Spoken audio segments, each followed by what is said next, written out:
Hi, my name is Andrew Masters and I'm an analyst with FIBO Group. In this video, we'll talk about graphical analysis as well as its basic components such as lines, levels and trends. The Forex is a complete notion.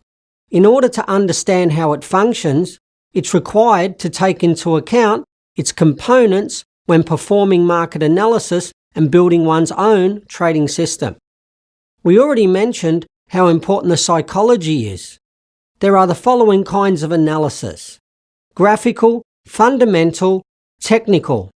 Capital management is the fifth and last component of the foreign exchange markets.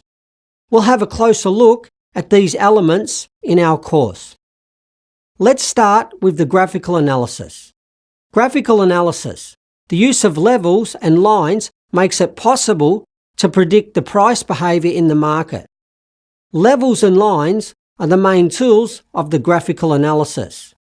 Level is a definite barrier that cannot be cleared by the price. There are support, resistance levels. The level is always horizontal. Only one pivot point is needed to build it. This makes a difference from the bottom line. The line is always inclined.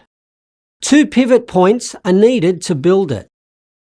There are only 2 methods to work with the levels: open positions when returning from the level, and open positions when breaking through the level. Levels also serve for profit taking and for buying unprofitable deals. So there are the 3 basic rules to work with, and the levels and lines. Opening an order shall be set next to the level or the line. Stop loss order be set behind the level or the line. Take profit order shall be set in front of the level or the line that serves as a target for them. If there is a trend in the market, then one may talk about the trend lines and the channel lines.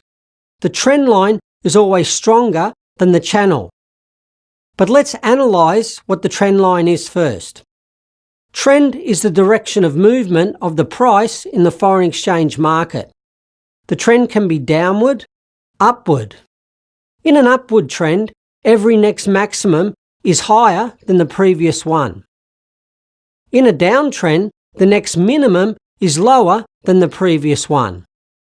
In a downward trend, the trend line is a resistance line and the channel line is a support line.